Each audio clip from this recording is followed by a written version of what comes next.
Okay, let's dive in. We're talking about a subject that probably generates more confusion and, honestly, more bad advice than almost anything else. Oh, for sure. We're talking about human connection, attraction, desire, all of it. And the sources we're pulling from today are, they're all over the map, which I think is what makes this so interesting. It is. We have everything from, very clinical relationships, psychology, think renowned intimacy experts, all the way to these, tactical blueprints from seduction coaches. And even former intelligence operatives. I mean, talking about the mechanics of raw influence and persuasion. Exactly. So our mission today is really to find a shortcut through all that noise, to understand the hidden mechanics of attraction. Right. How is desire actually communicated? And what does it take to sustain it over the long haul? We're trying to blend the two worlds, the tactical side, the signals, the triggers, with the depper relational view. Safety, vulnerability. We want to help you see the dynamics that most people just miss entirely. Okay, so where do we start? We have to start with the premise that initial attraction, it isn't really a rational choice. It's not like you're making a spreadsheet. Right. It's an instinctive, almost automatic response. It's rooted in these deep psychological patterns. So let's look at what the sources say women consistently respond to.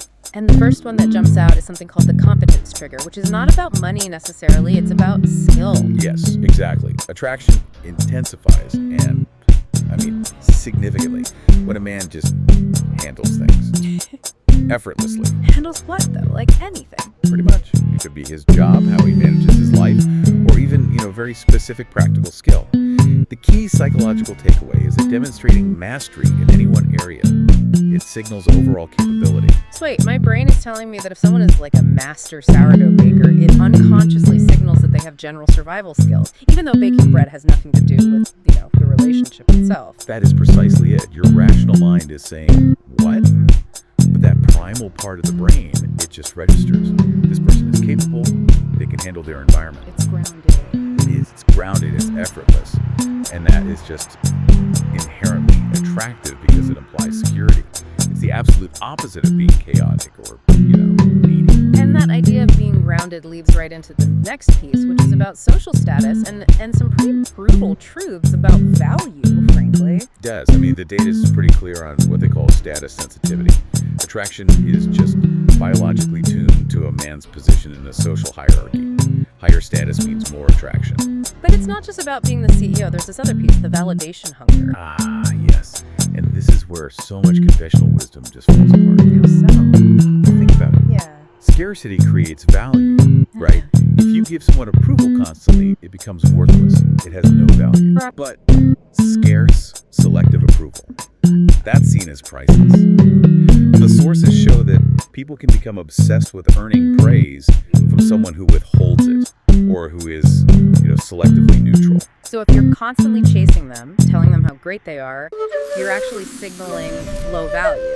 But if you have high standards and you only give approval when it's really earned, they become invested. They want to earn that recognition. And that process of earning it actually deepens their own attraction. It's all driven by scarcity. And that scarcity gets amplified by this other idea, the pre-selection vulnerability. The ultimate social proof. It's so simple.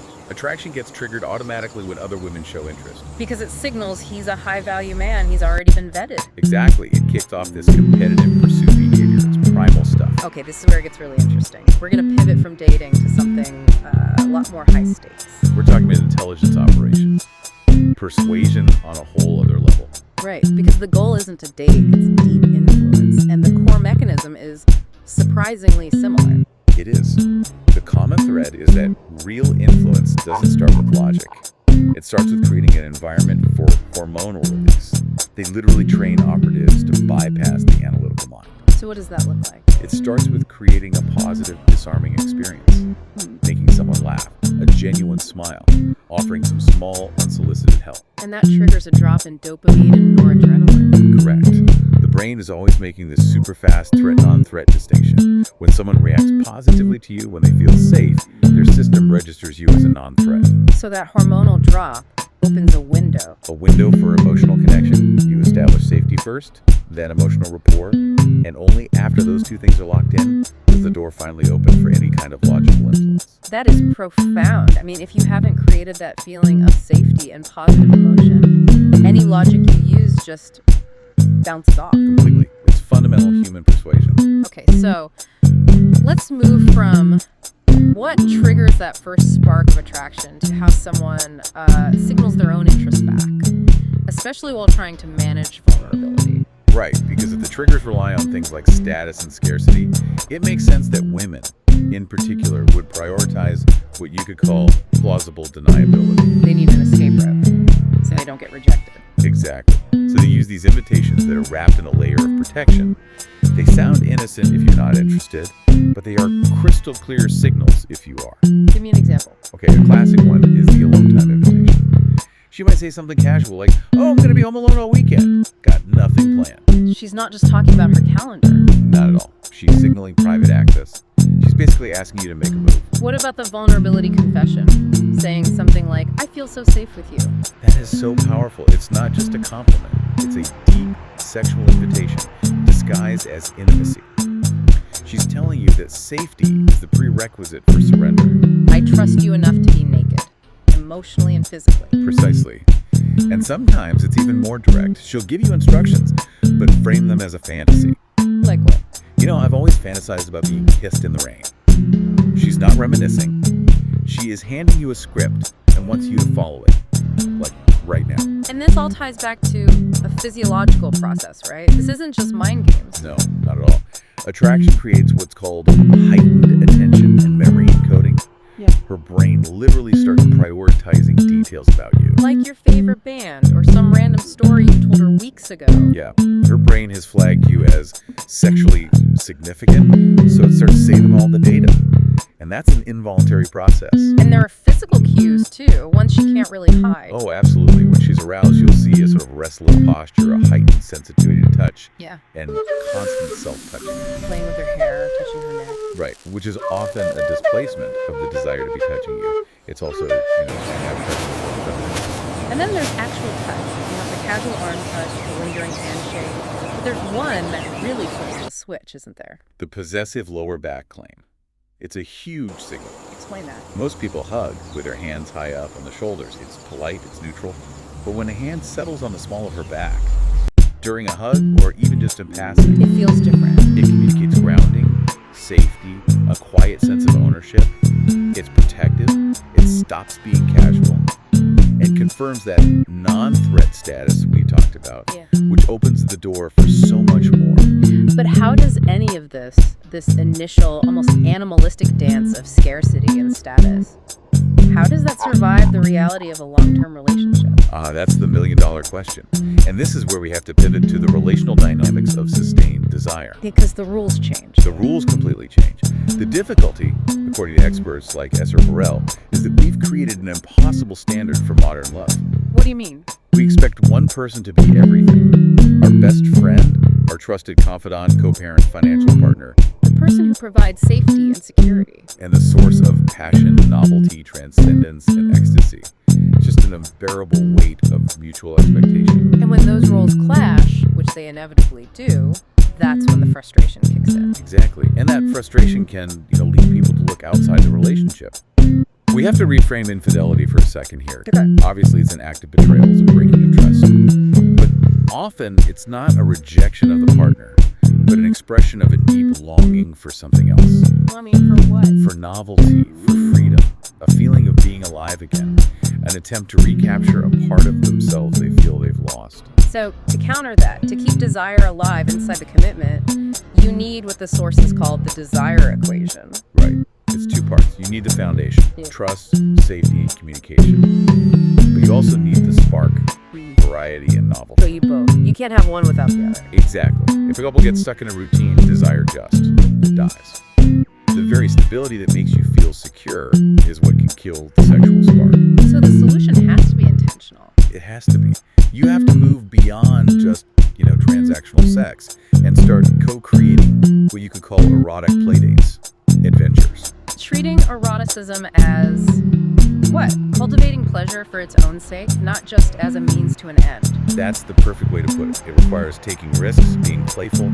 If the initial attraction was about scarcity, lasting desire has to be about an abundance of shared adventure and deep emotional stability. Okay, let's ground this in the physical. Let's move past the psychology and into the physiological truths of genuine intimacy. I think that's crucial. And for women, the most important concept is that arousal is a dimmer switch.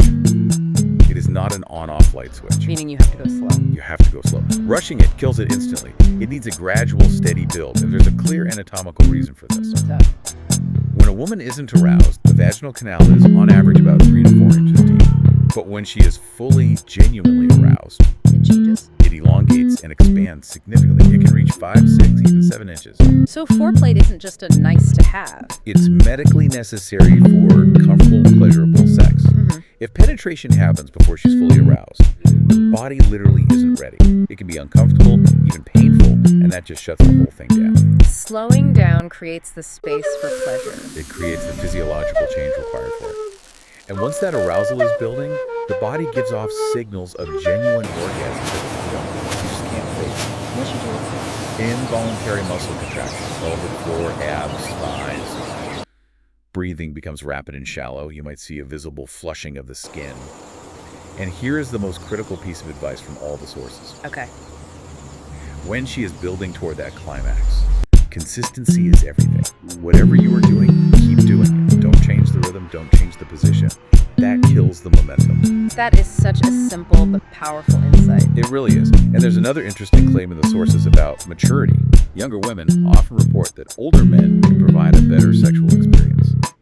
And the primary reason isn't technique, it's their emotional stability. That grounded, confident presence we talked about earlier? Yes, it creates a kind of neurochemical safety that allows her to fully relax, to surrender. And that surrender intensifies everything. And what about for the man? I know there's often anxiety about performance. Well, the sources suggest we should reframe delayed male orgasm. Instead of seeing it as a problem, see it as a huge pleasure advantage. An advantage how? It allows the man to sustain intercourse for longer, to focus entirely on her experience without the pressure of needing to finish quickly. It puts the focus back on her pleasure. And that ties back to the final piece, which is just, basic physical health. You can't separate performance from vitality. Things like nitrate-rich foods, pizza are a great example. They boost nitric oxide for better blood flow. And you see mentions of certain herbal compounds? Yeah, things like Erokhane or Tonkat Ali come up a lot in men's health courses for vitality. It's all part of that long-term intentionality, taking care of the physical machine. We've covered a ton of ground here. I mean, from the competitive pursuit triggered by pre-selection, all the way to the deep emotional safety needed for sustained desire. And the unifying thread, really, through all of it, is awareness, a kind of grounded confidence. Whether you're decoding the subtle touch or just trying to stay present during intimacy. The ability to read the signals and respond with a stable, non-needy confidence, that's paramount. The body, whether it's through those involuntary attraction signals or the responses in bed, it really does reveal the truth that words try to hide. And remember that core tension we uncovered. The game of initial attraction is often about external strategies, about scarcity. But the practice of cultivating lasting desire, that's all about internal stability and shared abundance. It's about co-creating safety and novelty over and over again. You really need to understand both sides of that coin. You heard the finding that the emotional stability of a partner allows a woman to, quote, relax into femininity and feel safe enough for deeper attraction, for surrender. It's a powerful idea. So here's a final thought for you to chew on. If stability and self-possession are the ultimate signals of competence and value, where in your own life are you still seeking external approval or defaulting to uncertainty? What one small, decisive step could you take this week to simply lead your own experience and embody that authentic, grounded confidence? That's all the time we have for this deep dive.